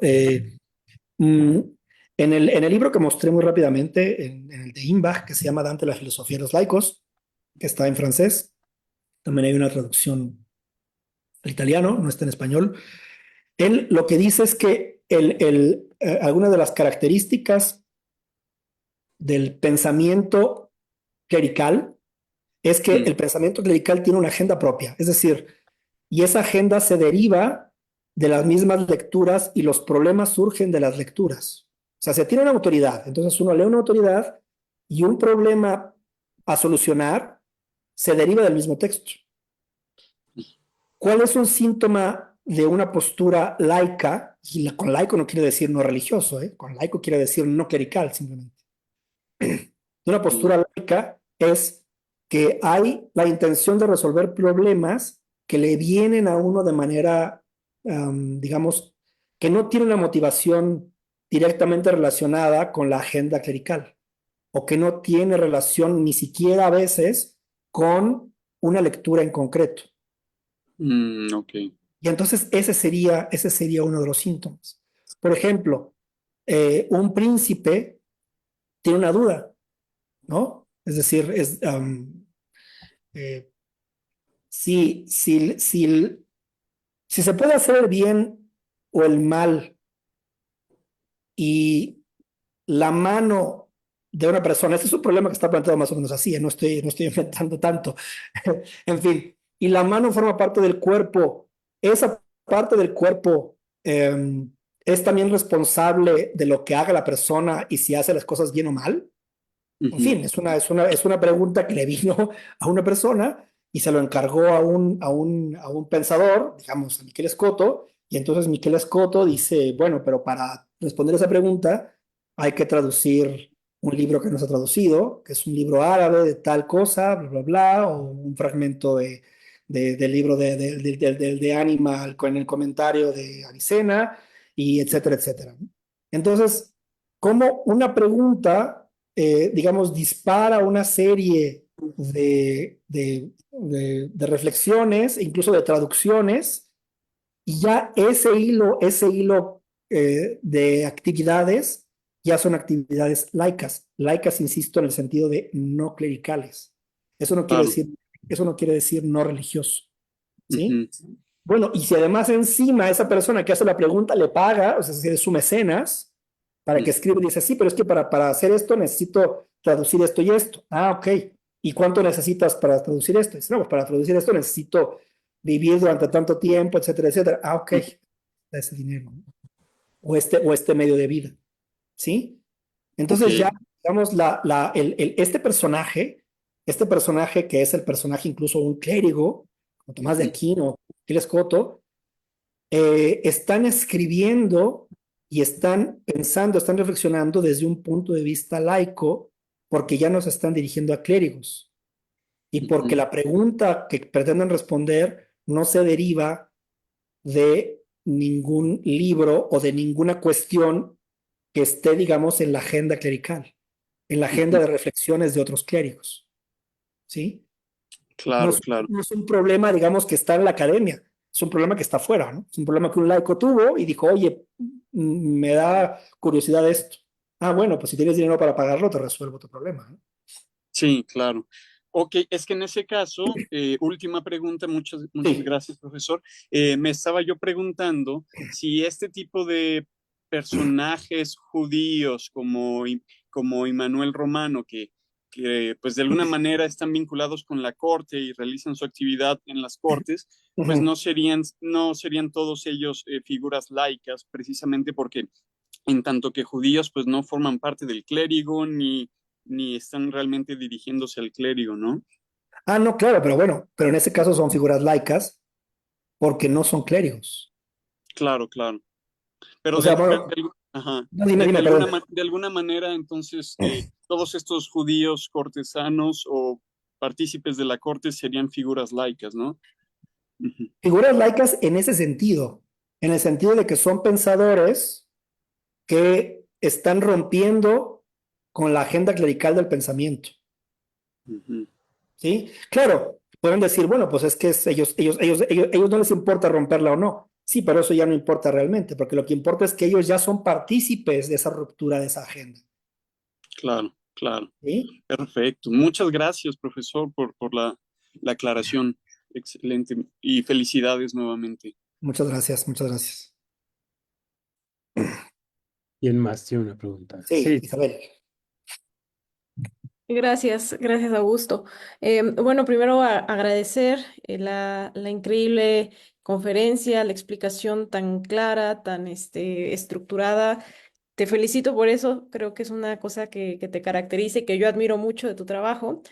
Y pues Gracias. también felicidades ya por esa traducción y esa edición que está en curso. Esperemos pronto poder leerla y poder compartirla con los colegas pues, que estamos interesados en estos temas. Y bueno, me surgen muchas ideas, y una de ellas quizás sería em, profundizar un poco más en esta cuestión de la relación entre Immanuel Romano y Dante.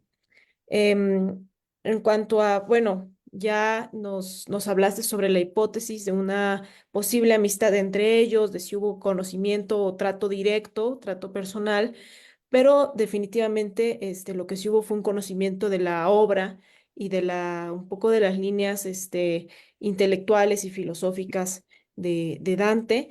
Y en ese sentido estaba pensando si de algún modo este movimiento de los intelectuales laicos podría traer algún beneficio particular, quizá en sentido político, a las comunidades judías, ¿no? O por qué ese interés también de las comunidades judías, en particular de Immanuel Romano, en participar y en, no sé, de algún modo difundir el pensamiento de Dante, en dialogar con Dante y bueno, no sé si por allí haya alguna posibilidad de ver esta opción, ¿no? Es decir, qué tanto las propuestas dantistas, qué tanto la misma filosofía de Dante abriría la posibilidad a que las comunidades judías, no sé, en la Italia de esa o en las ciudades italianas de la época, pues tuvieran igual mayor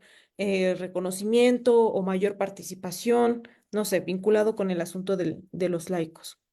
Ujú. Sí. Mm, pues mira, lo que se sabe es que los, eh, bueno, a ver, para poner un contexto inicial, las comunidades judías en Italia eran, a ver, la vida de los judíos siempre fue difícil, ¿sí? Siempre. Eh, siempre tenían que moverse de lugar y etcétera. Pero había ciertas zonas en donde tuvieron como momentos donde su vida era más permisiva y esto sucedía en Italia. Am, como decía, las autoridades judías eran menos severas en Italia. Esto es una cosa peculiar. Quizá, y esto no es que yo lo estoy inventando, sino quizá porque también la misma producción intelectual, insisto, si la comparamos con la producción de Francia o incluso de la península ibérica, era una producción menor, ¿sí? Entonces, digamos que los judíos actuaban con un poquito más de libertad, por así decirlo, ¿no? Incluso una de las descripciones que se hacen de la cábala italiana, además de llamarla cábala estática o cábala de los nombres, la llaman también cábala innovadora, porque la presión, digamos, de las comunidades, no había círculos intelectuales tan potentes en Italia.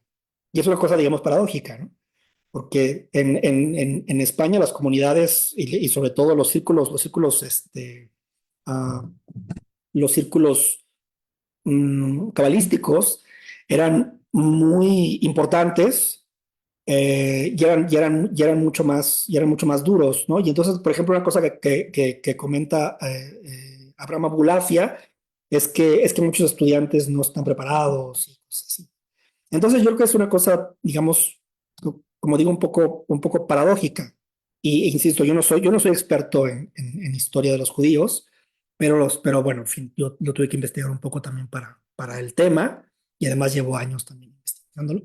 Pero, pero lo que te puedo decir es que ya en fin, te digo, ya en el siglo XII, final del siglo XII, ya los judíos que vivían en Roma ya estaban interesados digamos, en producción intelectual no necesariamente ortodoxa, por así decirlo, ¿no?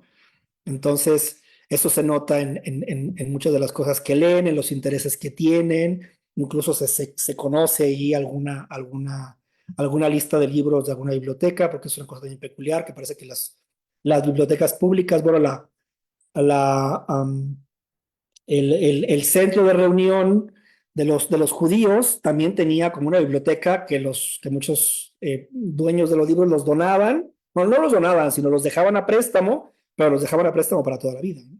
Y ahí se quedaban. Entonces, Los judíos, obviamente casi siempre hombres, o normalmente hombres, iban y consultaban, y progresivamente se fueron interesando cada vez más en una literatura o en una producción intelectual que no era muy ortodoxa. Ahora, que los benefició, pues los benefició la cercanía de Roma, ¿sí? O sea, en Roma es donde se negociaba todo.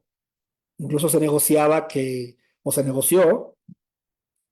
declarar que la guía de perplejos de Maimónides no tenía nada en contra de la fe. Esa era una de las grandes discusiones que tenían los judíos incluso internamente, porque había judíos que lo que querían era quemar todos los libros de Maimónides porque les parecía demasiado racional, ¿sí? Y esta cosa de racionalizar los mandamientos, a ellos les parecía tremendo. Y entonces algunos judíos que eran simpatizantes de Maimónides, bueno, de la obra de Maimónides, tuvieron que ir a Roma, hacer una negociación, probablemente dar algún dinero o alguna cosa para... pero insisto, esto no lo estoy inventando yo, es una cosa que he leído, y lograr, y eso es un dato que casi siempre da de los estudiosos de forma singular, que Maimónides fue declarado que no tenía nada, que su obra no tenía nada en contra de la fe, incluso antes que Tomás de Aquino, porque con Tomás de Aquino se tenían muchas dudas, ¿no? O sea, es decir, también se sabe, ¿no? Que la obra de Tomás de Aquino era conflictiva, les parecía también a la iglesia demasiado racional. Entonces la iglesia, antes que a Tomás de Aquino, declaró que no había nada en contra de la fe en la obra de Maimónides. Entonces, yo no sé si los benefició, digamos, en su vida diaria, pero obviamente los benefició en su vida intelectual, porque parece que tenían afinidades y tenían muchas afinidades con la producción intelectual que se hacía tanto dentro como fuera del mundo cristiano.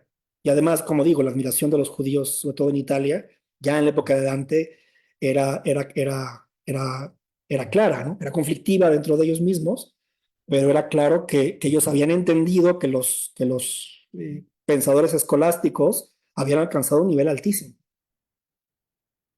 Pero bueno, esto te insisto, no tengo una respuesta De así acuerdo. completa. Sí, muchas gracias.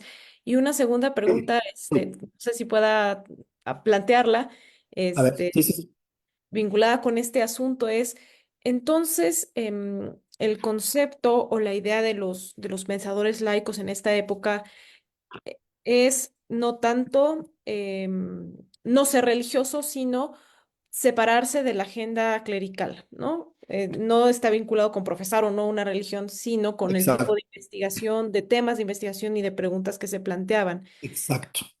Pero pienso, bueno, laico con respecto a la agenda cristiana, y en el caso de los pensadores judíos no implicaba también una separación de la agenda, pues, judía o de la agenda religiosa dentro de sus propios términos, o solo significaba separarse de la agenda, cristiana.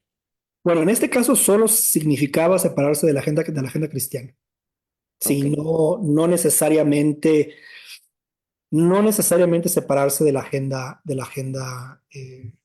mm, de la agenda intelectual judía.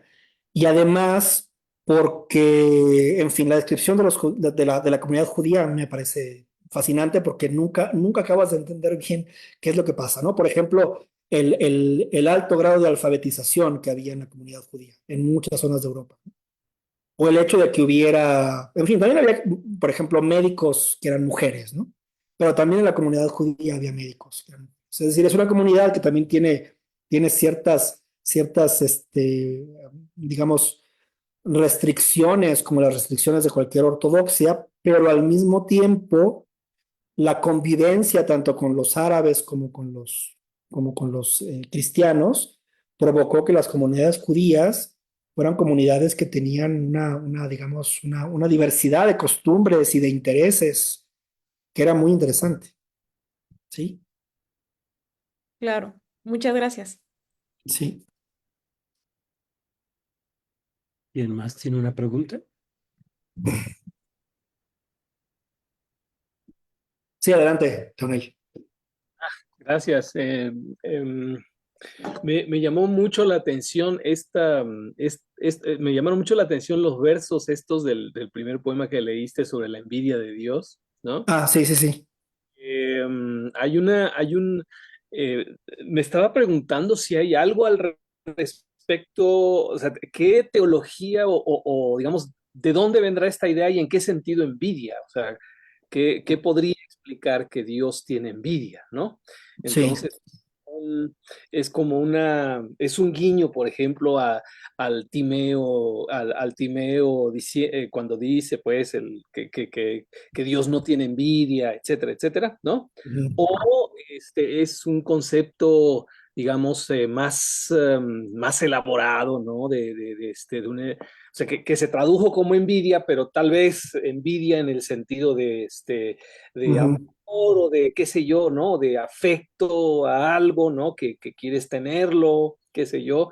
Eh, eh, o no sé, me causó, o tal vez algún resabio de maniqueísmo, no sé, me dio mucha ujú, curiosidad este, ujú. este fragmento y luego que tú dijiste también que lo ligaste con otros versos de Dante. Entonces, no sé Ah, si tengas sí, alguna fíjate referencia. que yo cuando la primera vez que di una eh, charla sobre esto, yo había dado una serie de sesiones en el seminario de estudios dantescos de la Complutense. Y que ahora me doy cuenta que los di en 2022, pensaba que había sido en 2023, pero ya pasaron 2 años. Y entonces realmente no logramos ponernos de acuerdo sobre ese punto, ¿no? Lo que sí es verdad es que por lo menos en la poesía aparece. Y el hecho de que aparezca en Dante, eso te da, digamos, una idea de que no es un concepto, digamos, um, que necesariamente vaya en contra de la ortodoxia. Um, eh, un autor que es que es Giorgio Battistoni, que es un estudioso de Manuel Romano, da otros ejemplos que están, en fin, muchas veces los pone en hebreo, etcétera. Todas estas cosas son, en fin, no nos podemos meter por ahí, ¿no? Porque además, como digo, yo no soy hebraísta. Pero él habla de buena envidia, ¿sí? O sea, dice, tendría yo que analizar más em, el fenómeno o el concepto, porque yo lo estuve, y sí estuve buscando, pero realmente es que no llegué, o sea, llegué como a un callejón sin salida, precisamente porque ya una vez que lo planteé en el seminario de odontología, me decían, oye, pero es que esto es eh, en fin, es una cosa de veras dura para decir, ¿no? No puede pasarse así como así, ¿no? Como, simplemente lo estoy diciendo. Entonces, am, yo después de esto me acordé de lo de Dante y creo que en ese tiempo ni siquiera, o sea, en ese momento no lo cité. Supongo que habría que analizar y buscar ejemplos, ejemplos, ejemplos, ejemplos, ejemplos, ¿no? Y también saber por qué eligió la palabra envidia y no otra cosa. Porque realmente Dante no menciona la palabra envidia.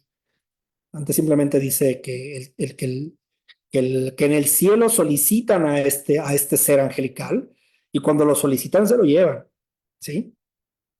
Y ya está. Pero la palabra envidia no aparece. Entonces yo tendría que analizarlo más. Por ahora no tengo una respuesta. Oh, claro, muchas gracias. Pues, Y un de tema nada, que, de nada, de nada, de nada, pero lo voy a tener en cuenta. Quizá la próxima vez que nos veamos ya lo haya, ya lo haya craneado. gracias. Claro. Buenísimo. Pues creo que nadie más.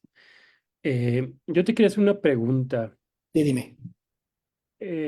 ¿Qué tanto tienes rastreada la influencia en Romano e incluso en Dante de filósofos como Eben Gabirol, Ok.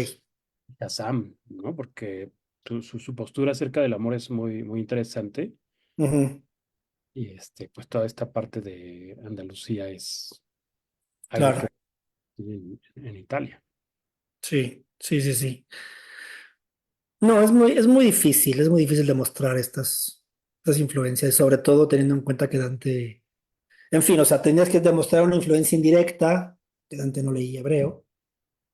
Entonces, esa influencia indirecta, digamos, es muy difícil de rastrear, es muy difícil, muy difícil de demostrar. Esto no quiere decir que no se haya intentado, ¿eh?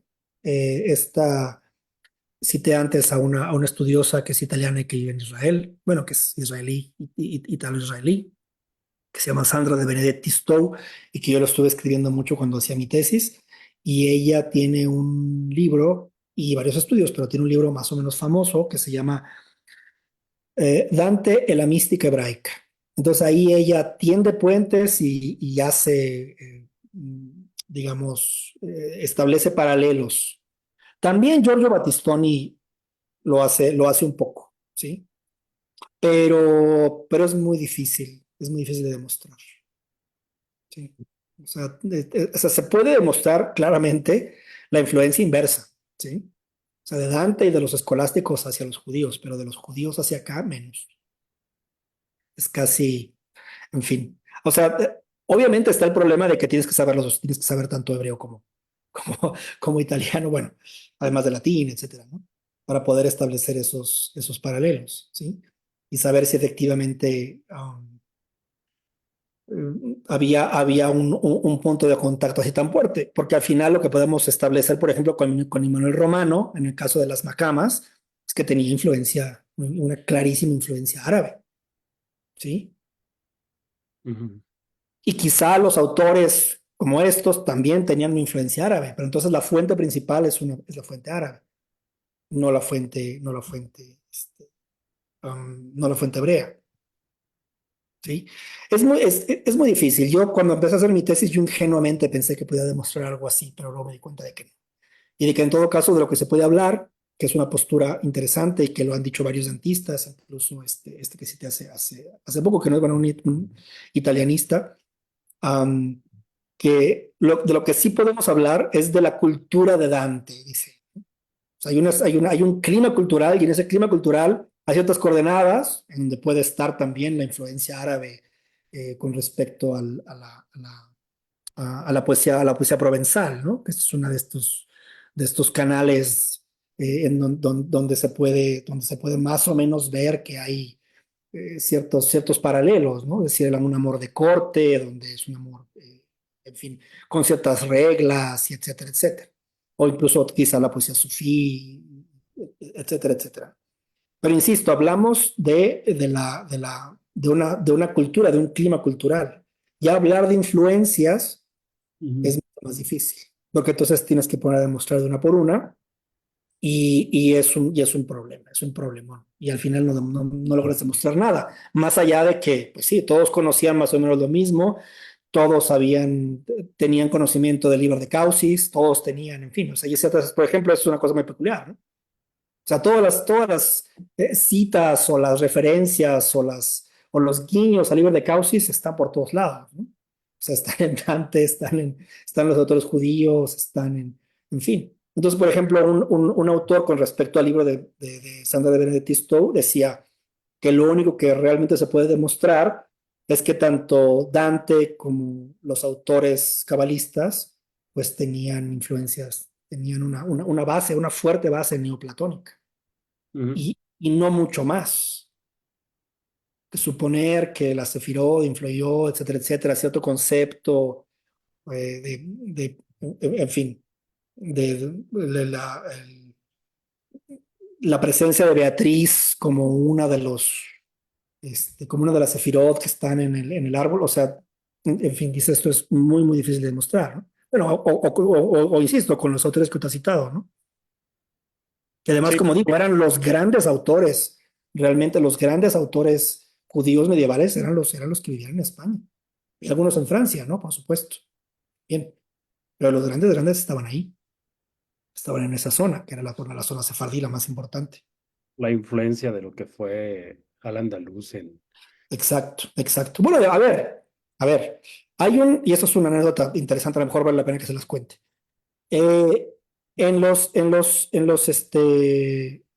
um, en los templos judíos, bueno, más bien, para empezar, no había concepción o un arraigo muy importante hacia la documentación por parte de los judíos. O sea, los judíos acostumbraban a tirar papeles. O sea, tirar y tirar y tirar y tirar papeles. Y es una cosa peculiar por lo que les voy a contar. Tiraban muchos papeles, pero muchos de ellos, casi todos, o una buena parte, tenían el nombre de Dios. Entonces el papel no lo puedes simplemente tirar a la basura. Entonces lo que hacían era meterlo en un cuartito en la sinagoga. Y en un cuartito, digamos, en fin, a lo mejor puede ser un cuarto dependiendo de cuánto crees que vayas a acumular ahí, pero de repente a veces los cuartos eran muy grandes, entonces agarraban papeles así y los echaban, ¿no? Hasta que el cuarto se llenaba, se llenaba, se llenaba, se llenaba, se llenaba. Bueno, se descubrió uno de esos cuartitos que se llaman Geniza en una sinagoga del Cairo, ¿sí? Y además es famosísima esa la sinagoga, la Geniza la Geniza del Cairo. Entonces, de esa Geniza del Cairo, bueno, tomaron la pared y sacaron de ese montón de papeles, ¿sí? Entonces, unos papeles terminaron en Estados Unidos, otros en Israel, etc. Entonces hicieron todo el procedimiento de hidratarlos y extenderlos, etcétera, etcétera. ¿Y qué aparecieron ahí? Aparecieron incluso cosas firmadas por Maimónides, ¿sí? Entonces, eso les ha ayudado mucho a los investigadores, no estoy hablando de que pasó ya hace tiempo, pues. O sea, no fue antier, ya llevan un tiempo haciéndolo, entonces los ha ayudado a reconstruir los puntos de contacto y la manera en cómo vivía la sociedad medieval judía. De hecho, hay un libro famoso de un autor que se llama Goitien o Goitier, bueno, después se los paso, que se llama Una sociedad mediterránea. Y son varios libros en donde a través de los documentos de la Geniza del Cairo cuenta historias de cómo vivían los judíos y te das cuenta que no era tampoco, o sea, el tipo de aspiraciones que tenían y muchas de las cosas que hacían, pues obviamente es algo que ya sabían, ahí están. Goitien, muchísimas gracias. Se parecían a las cosas que le pudieran haber pasado a cualquier otra persona en ese tiempo, ¿no? O sea, se puede reconstruir que sí había contacto entre ellos, sí había comunicación, pero insisto, a pesar de que había comunicación, a pesar de que se conocían, a pesar de que había libros y circulación, información y eso, es muy difícil establecer ya paralelos importantes entre, por ejemplo, los autores judíos y Dante, bueno, Emanuel Romano no, y Dante, ¿no? Pero insisto, el camino al contrario sí, ese está claro, ¿no? Pero al revés es más difícil. Ahora sí hay tiempo, les cuento una anécdota de los de la Geniza del Cairo. Y Sí. si no tienen otra pregunta. Sí, dime. Solo me gustaría apuntar aquí que hay un estudio editado por Siokolsky, no me acuerdo, Siokolsky, Ujú. que se llama Dante and Islam, Ah, ok, es un sí, sí, sí, sí, sí. tal y todo eso, ¿no? Muy interesante. Claro, claro, sí, sí, sí, sí, porque hay un libro que es el libro de la escala de Mahoma, que tiene una estructura, digamos, argumentativa, más o menos, la función de los personajes es parecida a cómo está organizada la Divina Comedia. Y de ahí que, en fin, un autor español, así Palacios, dijo que bueno, que pudo haber tenido influencia, que porque Dante pudo haber conocido un manuscrito traducido en latín, que había traído Monato Latini de España, y etcétera, etcétera. Pero resulta que hay otras historias parecidas en esa época. Es decir, esta historia de la escala, hay otras también. Hay una que está atribuida a Vicena, etcétera, etcétera. Entonces, cada que aparecen, digamos, historias o libros o testimonios como esto, se dice, ahora sí, esta es la verdadera fuente de Dante. Pero en realidad lo que podemos pensar es que las fuentes, toda la cultura a la que Dante pudo haber, de la que pudo haber sacado partido. ¿Sí? Y pero vamos, o sea, es decir, no es difícil de demostrar que teniendo en cuenta el principio general de que los árabes influenciaron toda la Edad Media, que haya tenido influencia, por supuesto. Así como decía Rafael Ramón Guerrero, si cualquier persona, si cualquier pensador medieval que haya recibido influencia de Averroes es averroísta, entonces la mayor parte de los pensadores son averroístas, ¿no? Pero averroísmo significa obviamente otra cosa. Pero bueno, en fin. Pero bueno, si no tienen otra pregunta, les voy a contar una historia que apareció si es que no la recuerdo mal, en lo de la Geniza del Cairo. Es la historia en fin, de un empresario, para ponerle, para dejarlo así, que tenía esclavos, bueno, esclavos y esclavas, pero muchas veces los esclavos tenían varios dueños. Entonces alguien invertía en un esclavo, por ejemplo, no sé, yo pongo una parte y otra por otra parte. Entonces hay un esclavo que tiene 5 dueños, por ejemplo. Bueno, entonces este fue el caso de una esclava, y eso está en cartas que están en la Geniza del Cairo, de una esclava que tuvo varios dueños, incluido este dueño, que era un dueño que se empeñó en comprar todas las partes de los otros para quedársela a él como único dueño, y luego que fue único dueño, liberarla, a sabiendas de que ya una vez que ella es libre, ella podía, con todas las de la ley, dejarlo. Es una historia, parece sacada, parece para una película de Hollywood, ¿no? ¿Sí? Y lo que se sabe es que es una de estas historias de amor exitosas, por así decirlo, en el que la mujer se quedó con él. Pero lo que tuvo que hacer para comprarlo fue tremendo, ¿no? O sea, viajar de un lado a otro, conseguir, vender, hacer, etcétera, para irle comprando a todos los dueños sus partes y poder liberarla después. Pero bueno, en fin. Yo hace años tomé un curso sobre la Geniza del Cairo, hace muchísimo tiempo en el CSIC. Luis.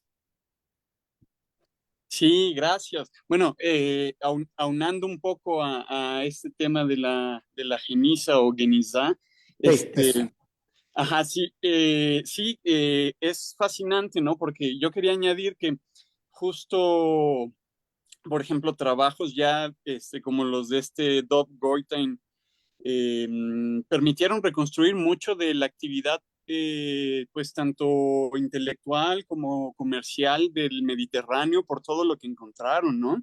Por Uh-huh. ejemplo, en la Guinizá del Cairo.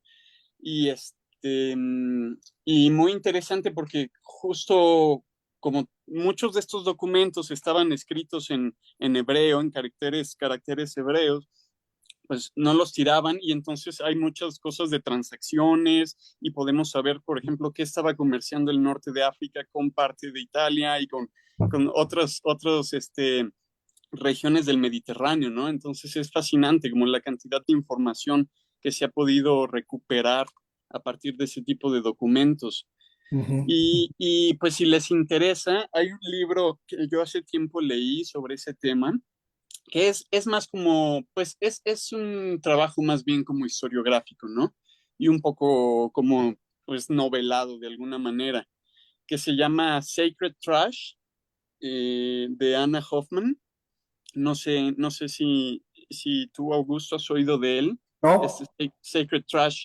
El título completo es The Lost and Found World of the Cairo Geniza.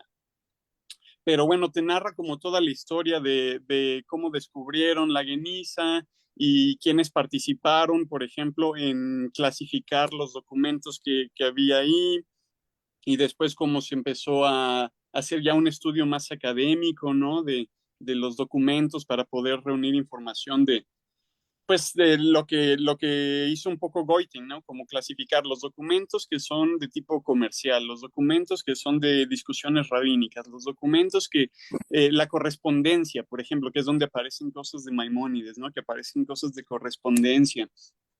Y bueno, pues si les interesa, igual ahorita escribo el título ahí en el yo chat. lo puse para ver. Sí, sí, por favor. Sí, sí, sí, sí, sí.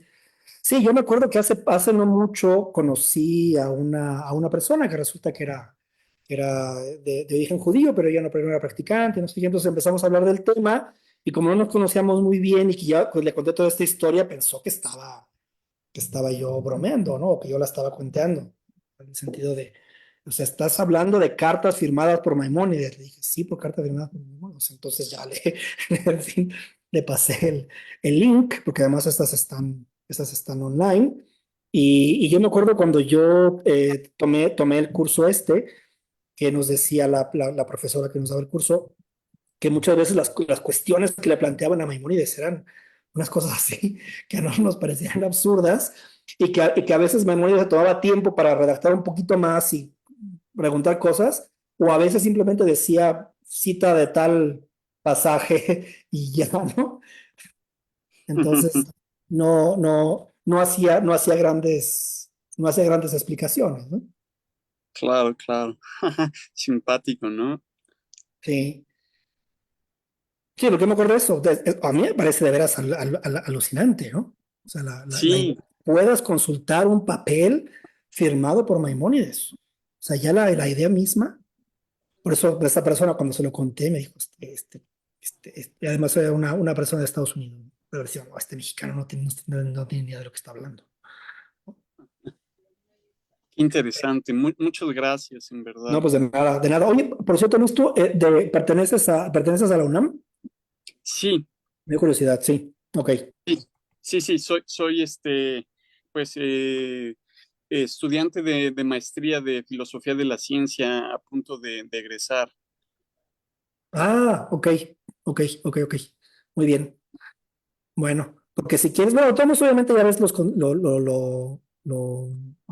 la información del seminario, supongo que en la página de Sigillum, ¿no? O no sé si te llegó, no sé si alguien más te Sí, la... sí, soy ya, estoy siguiendo la Ah, página. perfecto.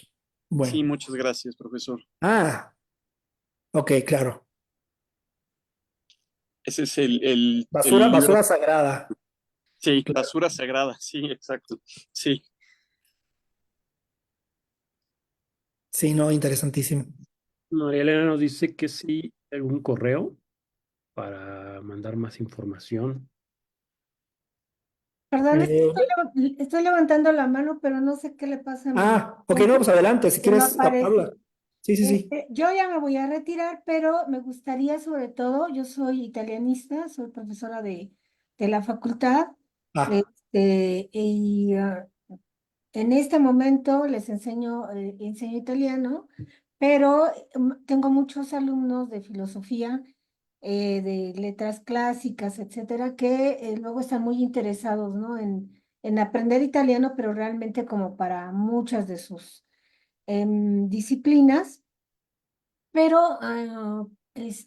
ya a nivel personal, soy traductora, doy la clase de teoría de la traducción y a mí el interés particular es sobre muchas cosas aquí está, ese es mi mail, si quieres escribirme y luego te ok, mando porque otro. me pareció, ay, qué chistoso, Terra Sarda, este, Ahí mm, aprendí italiano, en ah, Cerdeña. sí, yo hice un semestre de la maestría en Sardeña en Cagliari.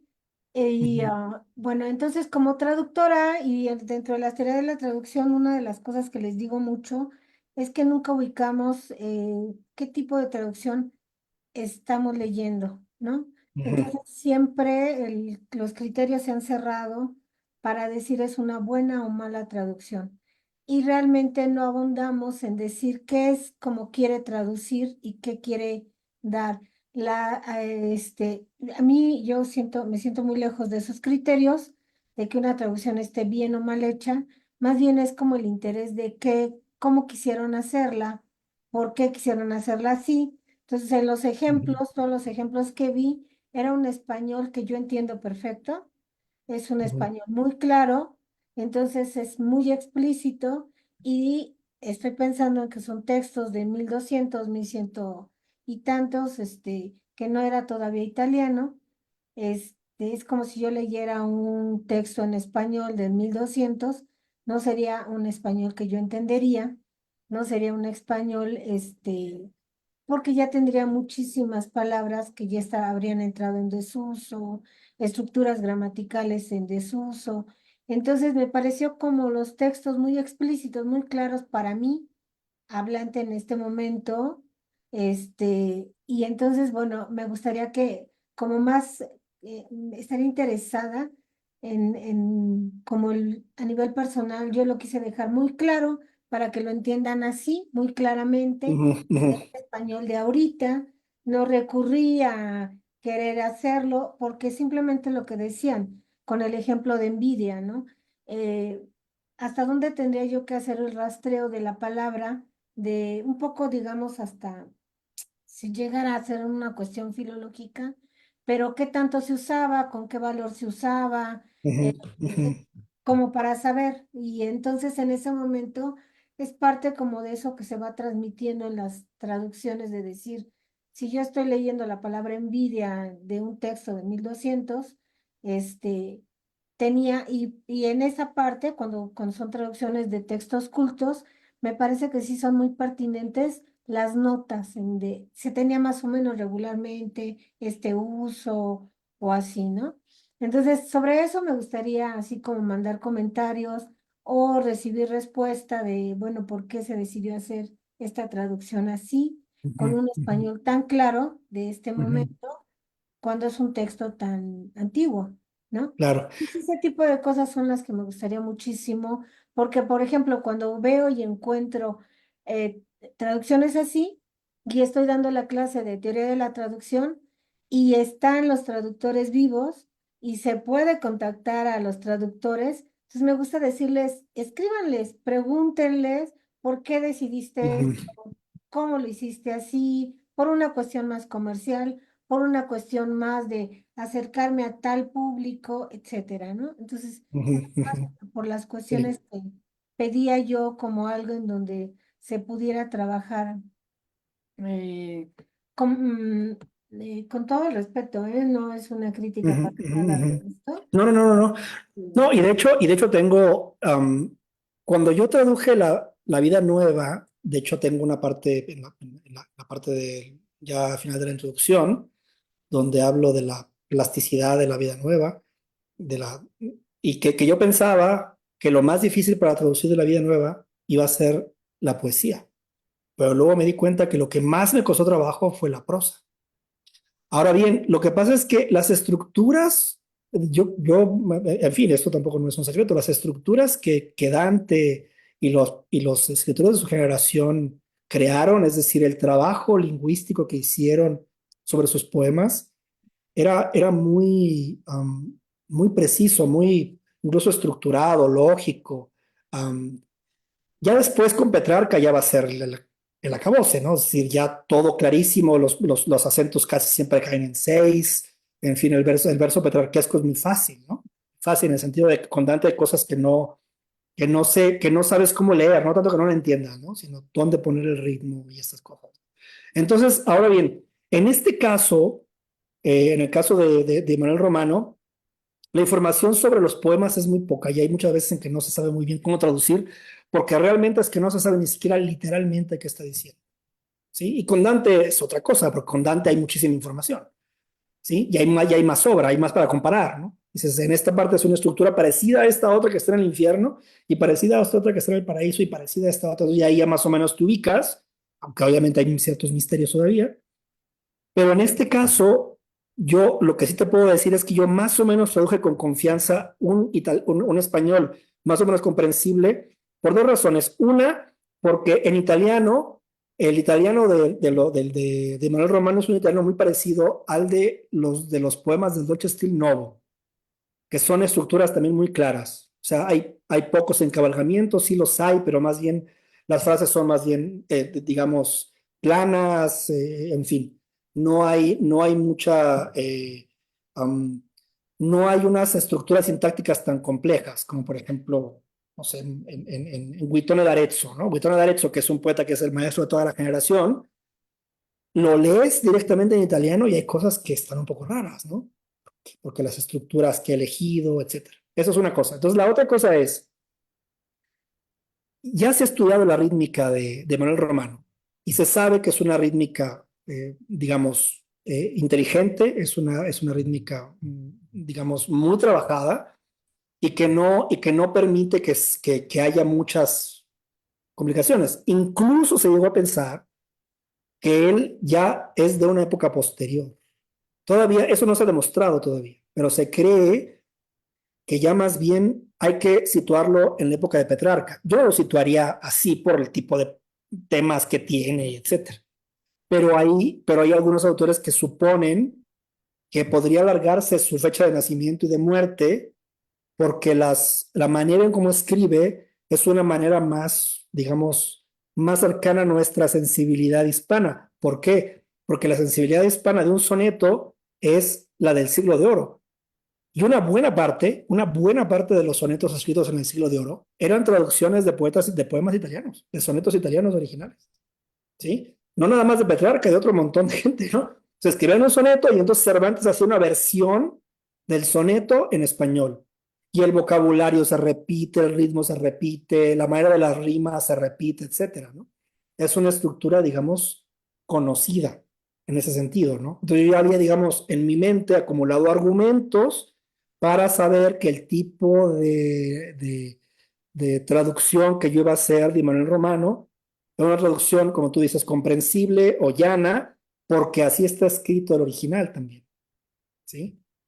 Entonces, digamos, esta fue mi lógica. Y esto no quiere decir que las tenga todas conmigo, ¿eh? Obviamente tengo dudas y hay, en fin, hay versos que son un misterio todavía para los especialistas y porque faltan, por ejemplo, si en este caso de que hubiese existido el, el, el, el soneto responsivo de Amor no lese mai la de María, quién sabe si teniéndolo podríamos tener más información, ¿sí?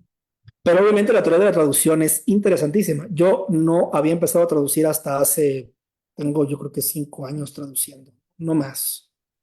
Pero siempre cosas de esa época. Y a ver si mi traducción, si llegas a leerlas, o si no, a ver si yo Espero puedo. podamos tener en la facultad los libros y Sí, en mi libro lo voy a dejar en la facultad, o sea, voy a dejar 2 ejemplares, porque a mí me van a dar una cantidad de ejemplares en el editorial y yo quisiera dejar unos ejemplares sí, para en la poder escuela, trabajar sobre todo central. eso, porque enseñarles a los traductores de información esta cuestión de decir, a veces todo el mundo se fija en, esta traducción está bien hecha, no está bien hecha, sin Ujú, establecer los criterios de yo cómo quería traducir. Yo quiero que me entiendan en el español de ahorita, punto. Entonces ese me claro, pareció uno de los criterios, aunque no sí. lo he dicho, ¿no? Ujú, Y hay algunas reestructuraciones sintácticas que también así rápidamente vi dentro de lo rápido que tenía que ver el material. Entonces ya con los libros podría estar viéndolo y mandar claro, claro, preguntas claro. específicas de aquí, por Sí. ejemplo, ¿por qué se reestructuró sintácticamente? Si el español también permitía esta parte. O Ujú, aquí, ujú, ¿por qué no utilizar? O sea, vi que en cuanto al vocabulario, en cuanto al léxico, siempre se trató de usar un léxico dentro de los pocos ejemplos que vi, ¿eh? ujú, ujú, sí, Te sí, sí. digo que estaría interesada en verlo con calma y además siempre se lo pongo como a mis alumnos de pregúntenle al traductor. O sea, Ujú, y sí. ahí está un correo y ya si es una persona que sí le interesa saber o contestar preguntas, pues ya será, ¿no? Este, Claro. porque esa es una de las cuestiones, ¿no? Y sobre todo la gente de letras clásicas que va a aprender italiano ahí en la facultad con nosotros, están muy interesados y les parece que todo lo tienen que traducir con los términos más cultos, que podría ser una opción, pero también hay otras opciones, ¿no? Sí, Todo sí, depende sí. de a qué público quiere llegar el traductor, cuáles son sus decisiones, sus criterios, y me parece muy interesante que pueda existir alguien a quien puedan realmente preguntarle, ¿no? Ujú, ujú, ¿Cómo lo hiciste? Y a veces al traductor le da conciencia de, sí, sí es cierto, yo quería que lo leyeran sin ningún problema de léxico, de ujú, estructura sintáctica, de cultismos, etcétera. En este momento, las personas, ¿no? Entonces, ujú, así de primera entrada me dio eso, pero me pareció muy interesante. sí. Justo uno de mis alumnos de filosofía que tomó el curso conmigo me dijo, ay, no se pierda esto, y fue el que me mandó toda la Ok. información. Muy Entonces, bien. eso a mí me da mucho gusto, ¿no? Que no sea a veces nuestros cursos de, ya pasé y punto, no, sino que les interese la lengua para algo, ¿no? Sí, Como sí, sí. esto, como esta construcción de conocimiento. Sí. Entonces, la verdad, muy Yo, interesante, ¿eh? ujú. Yo conozco varios productores, o sea, en el sentido de que los conozco personalmente, además he leído lo que han reflexionado, y te puedo dar, por ejemplo, un dato que es simpático, ¿no? Una traductora, una gran traductora además, que es Claudia Fernández Speyer, que fue la primera que habló en este seminario, que es una traductora de Dante, que tradujo la Divina Comedia entera. Ella decidió eliminar el vos de toda la traducción, por ejemplo, ¿no? Entonces decía, claro, es que la atracción del rioplatense vos, dice, ya ese Dante suena, en fin, suena un poco de broma, ¿no? Claro. Entonces, todo es usted. Es una cosa peculiar, ¿no? Yo, por ejemplo, intenté hacerlo, empecé a trabajar así, pero no me di cuenta que no podía. O sea, no es que no podía, sino no quería hacerlo así. Exacto. Yo me había hecho una idea en la cabeza de que la prosa de Dante o el este de Dante tiene una cierta plasticidad y había que tratar de imitarla o imitar la etimología de donde venía la palabra, porque eran criterios que yo me había fijado, etc. Pero son criterios, digamos, válidos, ¿no? Claro, todos son Es muy interesante. Sí, Sí, pues muchas gracias. de nada. Ya no me puedo quedar más porque tengo una clase en Sí, unos minutos. Muchas gracias. Hasta bueno, luego. no, gracias por tu asistencia. Bueno, pues creo que es hora. Sí, Voy a dejar de transmitir en Facebook. bueno, muchas gracias.